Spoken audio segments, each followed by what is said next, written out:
ഇനി അടുത്ത ചോദ്യം രസകരമായ ചോദ്യമാണ്.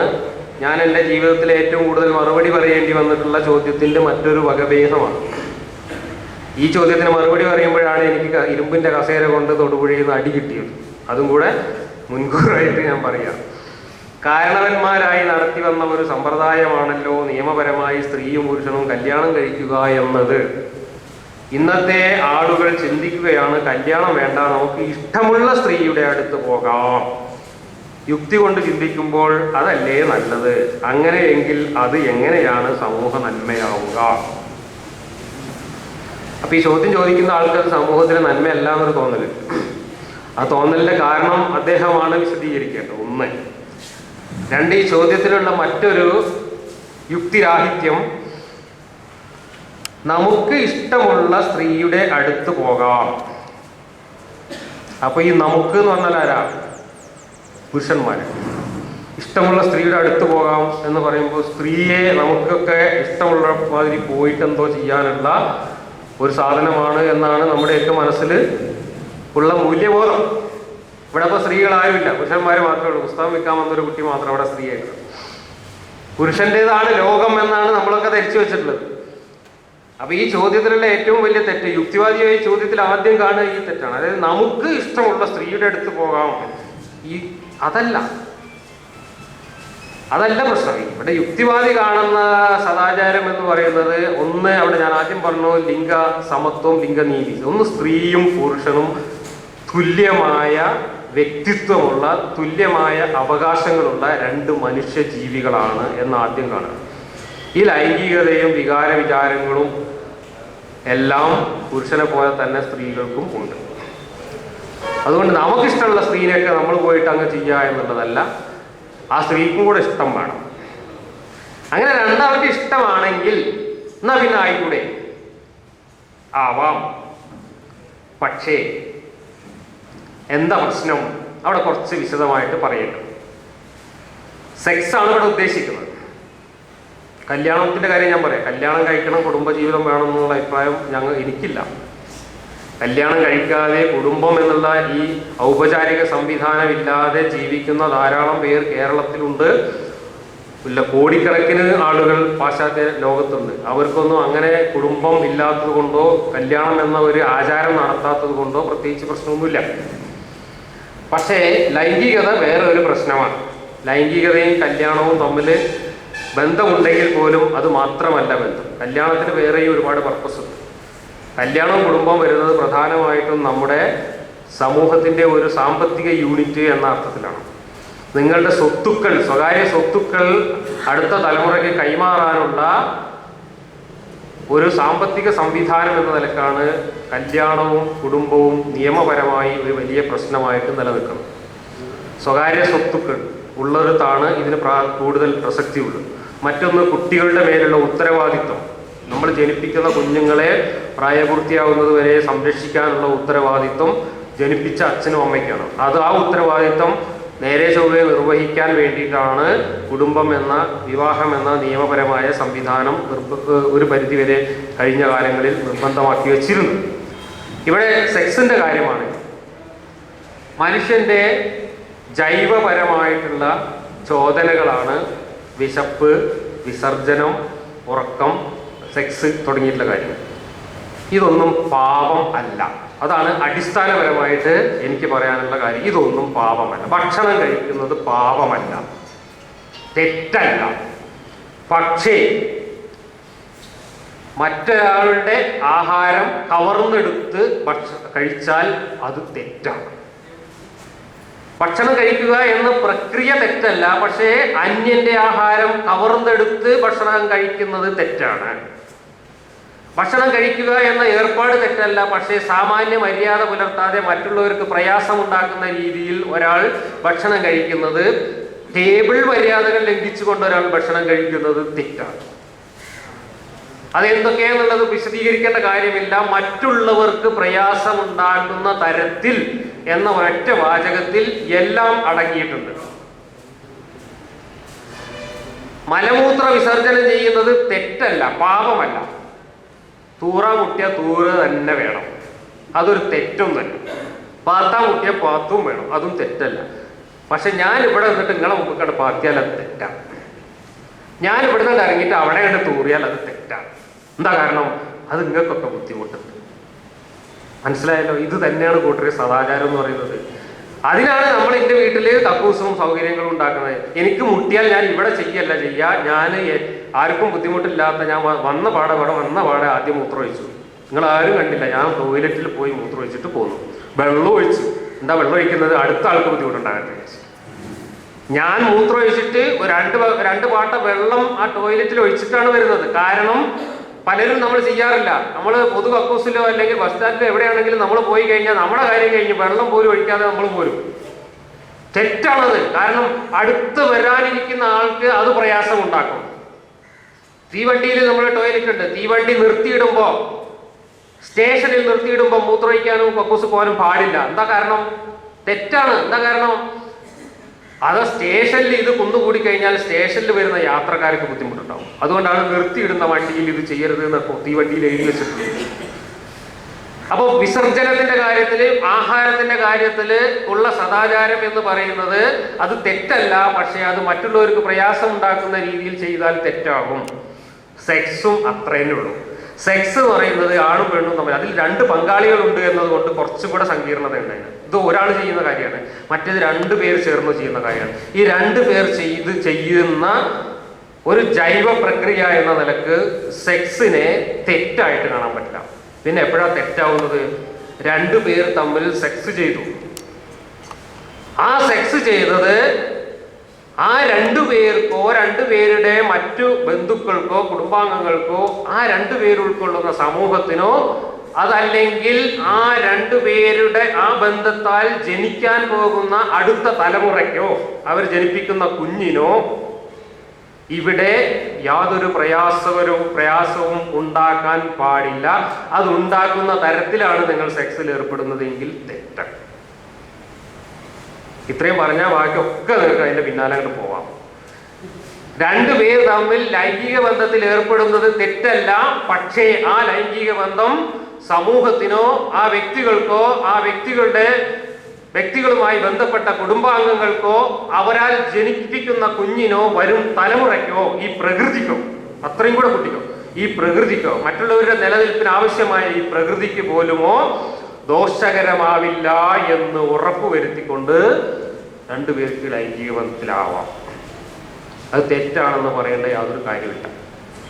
ഇത്രേ ഇതിനെക്കുറിച്ച് എനിക്ക് പറയാനുള്ളൂ. ഇനി വിവാഹം കുടുംബം എന്നൊക്കെ പറയുന്ന സംഗതി ലോകാവസാനം വരെ ഇതുപോലെ നിലനിൽക്കും? നിലനിൽക്കില്ല എന്ന കാര്യം ഉറപ്പാണ്. കാരണം നിലനിന്നിട്ടില്ല. ഇന്ന് നിലനിൽക്കുന്ന കുടുംബ സംവിധാനം അല്ല ഒരു 50 കൊല്ലം മുമ്പ് പോലും നമ്മുടെ നാട്ടിലുണ്ടായിരുന്നത്. 100 കൊല്ലം മുമ്പേക്ക് പോയാൽ അതുമല്ല ഉണ്ടായിരുന്നത്. 1400 കൊല്ലം മുമ്പ് മുഹമ്മദ് നബി ജീവിച്ചിരുന്ന ഗോത്രകാലത്ത് അറേബ്യയിലുണ്ടായിരുന്ന സമ്പ്രദായങ്ങളെ വെച്ച് പരിശോധിച്ചാൽ ഇന്നത്തെ കുടുംബ വ്യവസ്ഥയുമായി കുലബന്ധം പോലും ഇസ്ലാമിലെ കുടുംബ ബന്ധങ്ങൾക്കില്ല. അന്നത്തെ ഗോത്ര സമ്പ്രദായങ്ങളെ മുഴുവൻ ശരിവെക്കുന്ന വളരെ കുത്തഴിഞ്ഞ പ്രാകൃതമായ പുരുഷാധിപത്യപരമായ സ്വതന്ത്രമായ ലൈംഗികതയാണ് ഇസ്ലാം മുന്നോട്ട് വയ്ക്കുന്നത്. തെളിയിച്ചു തരാം, ഖുർആനും ഹദീസും വെച്ച് തെളിയിച്ചു തരാം. ഞാൻ എൻ്റെ വിശദാംശങ്ങളിലേക്ക് പോകുന്നില്ല. കുത്തഴിഞ്ഞ ലൈംഗികതയാണ്. മുഹമ്മദ് നബി പോലും ജനിച്ചത് അത്തരം ഒരു കുത്തഴിഞ്ഞ ലൈംഗികതയിൽ നിന്നാണ് എന്ന് ഇസ്ലാമിന്റെ ചരിത്രം വായിച്ചപ്പോൾ എനിക്ക് മനസ്സിലായി. ഒരു കുടുംബത്തിലല്ല ജനിച്ചത്. മുഹമ്മദ് നബിയുടെ വാപ്പ അബ്ദുള്ള എന്ന് പറയുന്നു, ഉമ്മ ആമിന എന്ന് പറയുന്നു. ഇവർ രണ്ടുപേരും തമ്മിലുള്ള ദാമ്പത്യ ജീവിതം ഒരു രാത്രി മാത്രമേ ഉണ്ടായിട്ടുള്ളൂ എന്നാണ് ഇബ്നു ഹിഷാമിന്റെ സീറത്തു റസൂലുള്ള വായിച്ചപ്പോൾ എനിക്ക് മനസ്സിലായി. അതൊരു മുത്തുകയാണ്. എന്താ മുത്തുക? നാടോടികളായ യാത്ര ചെയ്തുകൊണ്ട് നാടോടികളായി ജീവിച്ചിരുന്ന അറബികള് അവരുടെ മാസങ്ങളോളം നീണ്ട യാത്രകൾക്കിടയിൽ എവിടെയൊക്കെയാണോ ഇടത്താവളങ്ങളിൽ വിശ്രമിക്കുന്നത് അവിടെയൊക്കെയുള്ള സ്ത്രീകളുമായി വാടക ബന്ധം പുലർത്തിയിരുന്നു. ആ വാടക ബന്ധത്തിൽ കുട്ടി ജനിച്ചാൽ ആ കുട്ടി ഈ ജനിപ്പിച്ച പുരുഷന് അവകാശപ്പെട്ട ആളായിരുന്നു. അങ്ങനെ പ്രസവിച്ച പിറ്റേന്ന് തന്നെ ഈ കുട്ടിയെ ഈ പുരുഷനെ വിളിച്ചു വരുത്തിയിട്ട് ഈ സ്ത്രീ ഏൽപ്പിച്ചു കൊടുക്കും. എന്നിട്ട് ഈ പുരുഷൻ ഈ കുട്ടിയെ മുലയൂട്ടി വളർത്താൻ അന്ന് വാടകയ്ക്ക് മുലയൂട്ടുന്ന പദവി സ്ത്രീകളെ ഏൽപ്പിക്കുമായിരുന്നു. അങ്ങനെ 9 or 10 വാടക പെണ്ണുങ്ങൾ മുലയൂട്ടി വളർത്തിയ ഒരു വാടക കുട്ടിയാണ് മുഹമ്മദ്. ജനിച്ച അമ്മ 3-ാമത്തെ ദിവസം ഉപേക്ഷിച്ച കുട്ടിയാണ്. അബ്ദുള്ളയും ആമിനയും തമ്മിലുള്ള ദാമ്പത്യ ബന്ധം ഒരൊറ്റ രാത്രി, ഒരു യാത്രയിൽ, അബ്ദുള്ള വാപ്പാനെ കൂട്ടി പോകുന്ന ഒരു യാത്രയിലാണ് ആ ബന്ധം ഉണ്ടാവുന്നത്. അതിനുശേഷം അവർ ദാമ്പത്യ ബന്ധം തുടർന്നതായിട്ടോ അവർ ഒരുമിച്ച് ഒരു കുടുംബമായി ജീവിച്ചതായിട്ടോ ഇസ്ലാമിന്റെ ചരിത്രത്തിൽ പോലും തെളിവില്ല. ഇതൊക്കെ സത്യമാണ്. അതിനെ ന്യായീകരിക്കുന്ന ഹദീസുകളും ഖുർആൻ വാക്യങ്ങളും ഉണ്ട്. ഖുർആനിലെ അന്നിസായിലെ 24-ാം വാക്യത്തിൽ വ്യക്തമായിട്ട് പറയുന്നു, നിങ്ങൾക്ക് പൈസ കൊടുത്തിട്ട് ലൈംഗിക ബന്ധമാവാം ഏത് പെണ്ണുമായിട്ടും. ഒരു കരാറുണ്ടാക്കിയിട്ട് പൈസ കൊടുത്തിട്ട്. അതാണ് ഷിയാക്കൾ ഇന്നും അംഗീകരിക്കുന്ന ഇന്ത്യൻ ഭരണഘടനയിൽ, ഇന്ത്യൻ നിയമവ്യവസ്ഥയിൽ, മുസ്ലിം വ്യക്തി നിയമത്തിൽ എഴുതി വെച്ചിട്ടുള്ള തൽക്കാല കല്യാണം മുത്തുക, പ്ലഷർ സെക്സ് എന്നാണ് മുത്തുക എന്നുള്ള വാക്കിന്റെ അർത്ഥം. മുത്തുക എന്നുള്ള സുഖം എടുക്കുക എന്നർത്ഥം. പ്ലഷർ സെക്സ് അനുവദിക്കുന്ന മതമാണ് ഇസ്ലാം. അത് 6-ാം നൂറ്റാണ്ടിലെ ആ പ്രാകൃത അറേബ്യൻ ഗോത്രത്തിലെ കുത്തഴിഞ്ഞ ലൈംഗിക ബന്ധമാണ്. ഒരു പുരുഷനും ഒരു സ്ത്രീയും പരസ്പരം വിവാഹം ചെയ്ത് അവർക്ക് മക്കളുണ്ടായി ഒരു വീട്ടിൽ ഒരുമിച്ച് ജീവിക്കുക, മക്കളെ വളർത്തുക എന്ന ആധുനിക കുടുംബ സമ്പ്രദായം അനുസരിച്ചുള്ള യാതൊരു സങ്കല്പവും ഇസ്ലാമിന്റെ കൾച്ചറിൽ നിങ്ങൾക്ക് കാണാൻ സാധ്യമല്ല. പക്ഷെ ഇന്ന് മുസ്ലിം പണ്ഡിതന്മാര് അത് ഇങ്ങനെയാണ് എന്ന് വ്യാഖ്യാനിച്ച് ഒപ്പിച്ച് നമ്മളെ തെറ്റിദ്ധരിപ്പിക്കുകയാണ് ചെയ്യുന്നത്. കാരണം അവർക്ക് ഇതാണ് ശരിയെന്ന് തോന്നുന്നു, മറ്റത് മോശം തോന്നുന്നു. അതുകൊണ്ട് ഇതാണ് ഇസ്ലാമിലുള്ളത് എന്ന് അവർ വരുത്തി തീർക്കുകയാണ് ചെയ്യുന്നത്. ഇനി ഇന്നത്തെ കുടുംബ വ്യവസ്ഥ പൂർണ്ണവും ശരിയും നാളെ മാറാത്തതുമാണോ? ഒരിക്കലും അല്ല. ഇന്നിപ്പോ ഒരുപാട് ആളുകൾ ഇത്തരത്തിലുള്ള ഔപചാരികമായ കുടുംബങ്ങൾ സ്ഥാപിക്കാതെ സ്വതന്ത്രമായിട്ട് സ്ത്രീകളും പുരുഷന്മാരും ജീവിക്കാൻ തുടങ്ങിയിട്ട് കേരളത്തിൽ പോലും പാശ്ചാത്യ നാടുകളിൽ അങ്ങനെ ജീവിക്കുന്നവർ ധാരാളമുണ്ട്. പല രാജ്യങ്ങളിൽ നിന്ന് വന്ന ആളുകളായിട്ട് ഞാൻ സംസാരിച്ചിട്ടുണ്ട്. അവരുടെയൊക്കെ രാജ്യത്ത് 35, 40, 45, 50% വരെ ആളുകൾ വിവാഹം കഴിക്കാതെ ജീവിക്കുന്നവരാണ്. അവരൊക്കെ ലൈംഗിക ബന്ധത്തിലൊക്കെ ഏർപ്പെടുന്നുണ്ട്. അത് അവർ സൗഹൃദത്തിലൂടെ ലൈംഗിക ബന്ധത്തിൽ ഏർപ്പെടും. പക്ഷെ അങ്ങനെ ബന്ധത്തിൽ ഏർപ്പെടുമ്പോൾ കുഞ്ഞുങ്ങൾ ജനിക്കുകയാണെങ്കിൽ ആ കുഞ്ഞുങ്ങളെ വളർത്താനും സംരക്ഷിക്കാനുള്ള ഉത്തരവാദിത്വം നിയമപരമായി തന്നെ ജനിപ്പിച്ച ആളുകൾ അമ്മയ്ക്കും അച്ഛനുമുള്ളതാണ്. അത് അവർ നിർവഹിക്കുകയും ചെയ്യും. അത് നിർവഹിക്കപ്പെടുന്ന കുഞ്ഞുങ്ങൾ അരാജകത്വത്തിലേക്കും അരക്ഷിതത്വത്തിലേക്കും തള്ളിവിടപ്പെടാത്ത ഒരു സാമൂഹിക സാമ്പത്തിക സാഹചര്യം ലോകത്ത് നിലവിൽ വന്നാൽ ഇന്നത്തെ കുടുംബ വ്യവസ്ഥ പൊളിയുക തന്നെ ചെയ്യും. മാത്രമല്ല, ഈ കുടുംബ വ്യവസ്ഥ വളരെ മുന്തിയതാണ് എന്ന് നമ്മൾ ചിന്തിക്കുന്നത് ജളിയംപറമ്പിലെ മനഃശാസ്ത്രം അനുസരിച്ചാണ്. നമ്മൾ അതായതുകൊണ്ടാണ് നമുക്ക് തോന്നുന്നത്. ഞാൻ പറയട്ടെ, നമ്മുടെ കോടതികളിലൊന്ന് പോയി നോക്ക്. നിങ്ങൾ നമ്മുടെ കുടുംബ വ്യവസ്ഥയുടെ കോലം കാണണമെങ്കിൽ നമ്മുടെ കോടതികളിൽ കെട്ടിക്കിടക്കുന്ന ക്രിമിനൽ കേസുകളിലും സിവിൽ കേസുകളിലും മഹാഭൂരിപക്ഷവും കുടുംബാംഗങ്ങൾ തമ്മിലുള്ള വ്യവഹാരങ്ങളാണ്. കുടുംബം അത്ര ഭദ്രമാണെങ്കിൽ ഉണ്ടാവോ? അപ്പൊ കുടുംബത്തിനകത്താണ് ഏറ്റവും കൂടുതൽ കുഴപ്പങ്ങൾ ഇവിടെ നടക്കുന്നത്. ഇത്രയും വലിയ കുടുംബ വ്യവസ്ഥ ഉള്ള നമ്മുടെ നാട്ടിലെ സ്ഥിതി എന്താ? അതിന് ഞാൻ മുമ്പ് ഒരു കണക്ക് പറഞ്ഞിരുന്നു. പരപ്പനങ്ങാടിയിൽ ഞാൻ സംസാരിച്ചോ പറഞ്ഞ കണക്കാണ്. ഞാൻ പറഞ്ഞ കണക്കല്ല. ഇവിടെ പെരിന്തൽമണ്ണ മെഡിക്കൽ കോളേജിൽ MES മെഡിക്കൽ കോളേജിലെ ഗൈനക്കോളജി വിഭാഗത്തിന്റെ തലവൻ അബ്ദുൽ ഗഫൂർ ഡോക്ടർ ഒരു പഠനം നടത്തിയിട്ട് ഒരു റിപ്പോർട്ട് പത്രങ്ങൾക്ക് നൽകിയിരുന്നു ഏതാനും വർഷങ്ങൾക്ക് മുമ്പ്, ഒരു 4-5 വർഷം മുമ്പ്. എന്താ കണക്കെന്നറിയോ? മലപ്പുറം ജില്ലയിൽ മാത്രം എന്താണ് അൺവാണ്ടഡ് പ്രഗ്നൻസി അബോർഷൻ നടത്തുന്ന പെൺകുട്ടികളുടെ എണ്ണം, അതായത് അവിഹിതമായി അറിയാതെ ഗർഭം ധരിച്ച് ഗർഭഛിദ്രം നടത്താൻ വേണ്ടി മലപ്പുറം ജില്ലയിലെ വിവിധ ആശുപത്രിയിൽ എത്തുന്ന പെൺകുട്ടികളുടെ എണ്ണം പ്രതിമാസം 4000. പ്രതിമാസമാണ്, പ്രതിവർഷമല്ല. 4000. ഇത് ലീഗലായിട്ട് നടത്തിക്കൊടുക്കുന്ന ആശുപത്രികളിൽ ഡോക്ടർമാരെ സമീപിക്കുന്നവരുടെ എണ്ണം 4000.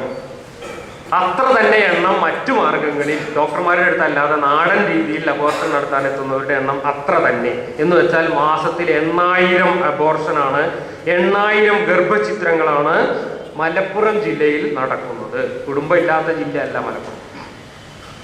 തീർന്നില്ല, ആ കണക്കിലെ ഞെട്ടിപ്പിക്കുന്ന ഒരുപാട് വിവരങ്ങൾ പുറത്തുവിടുന്നു ഡോക്ടർ. എന്താ പറഞ്ഞതറിയോ? അതിൽ 75% പ്രായപൂർത്തിയാവാത്ത പെൺകുട്ടികൾ. നമ്മുടെ വിവാഹപ്രായ പരിധി നിയമം അനുസരിച്ച് 18 വയസ്സാണ് പ്രായപൂർത്തി.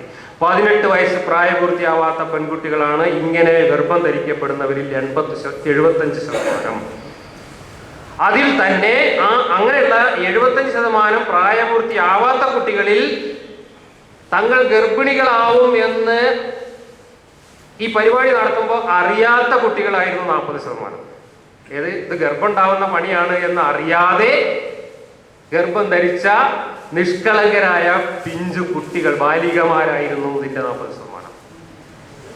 എന്ന് മാത്രമല്ല, അതിനേക്കാളും ഞെട്ടിക്കുന്ന ഒരു വിവരം അവസാനം പറയാം. എന്താണ്? ഈ വിക്ടിംസ് ആയിട്ടുള്ള പെൺകുട്ടികളിൽ മഹാഭൂരിപക്ഷത്തിന്റെയും പ്രതികൾ, ഇവരെ ഇങ്ങനെ ആക്കിത്തീർത്ത പ്രതികൾ, അവരെ സംരക്ഷിക്കാൻ ഉത്തരവാദപ്പെട്ട കുടുംബത്തിലെ അംഗങ്ങൾ തന്നെയാണ്. സ്വന്തം പാപ്പാന്റെ കേസ് ഇപ്പൊ മലപ്പുറം ജില്ലയിൽ കുറെ ഉണ്ട് കോടതി കിടക്കുന്നത്. പാപ്പ മകളെ ബലാത്സംഗം ചെയ്തു, ഗർഭിണിയെ. ബലാത്സംഗം ഒന്നും ചെയ്യണ്ട, അല്ലാതെ തന്നെ ചെയ്യാം. പാപ്പാക്ക് മകളെ ബലാത്സംഗം അല്ലാതെ തന്നെ ചെയ്യാം. കാരണം കുട്ടിക്കാലത്തെ പരിശീലിപ്പിച്ചാൽ കുട്ടികൾക്ക് അറിയില്ല ഇത് സംഭവം. പാപ്പ ചെയ്യുന്നത് തെറ്റാന്ന് ഒരു മകൾ വിചാരിക്കുമോ? പാപ്പാനെ മകളെ എങ്ങനെയാ കാണുന്നത്? പാപ്പ ചെയ്യുന്നത് കുട്ടിക്ക് ശരിയാണ്. അങ്ങനെ പാപ്പ മകളെ ചെയ്ത കേസുകൾ ഇന്ന് 5ഓ 6ഓ കോടതിയിലുണ്ട് മലപ്പുറം ജില്ലയിൽ. ഈ ഡോക്ടർ പറയുന്നത് അവിടെ എത്തിയ കേസിൽ അങ്ങനത്തെ നിരവധി ഉണ്ട്, എണ്ണം പറഞ്ഞില്ല.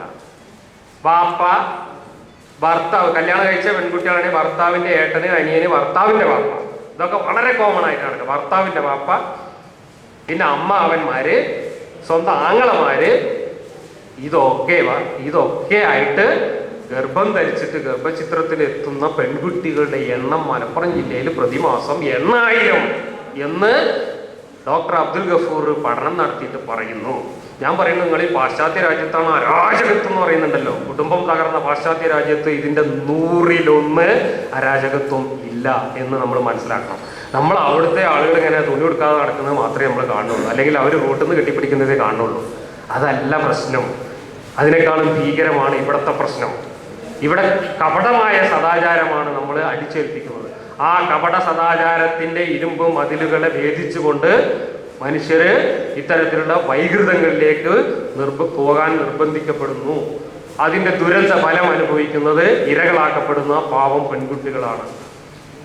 അതുകൊണ്ട് കുടുംബ വ്യവസ്ഥ മുന്തിയ വ്യവസ്ഥ, ലോകത്തെ ഏറ്റവും മുന്തിയ വ്യവസ്ഥയാണ് എന്നൊന്നും ആരും കരുതണ്ട.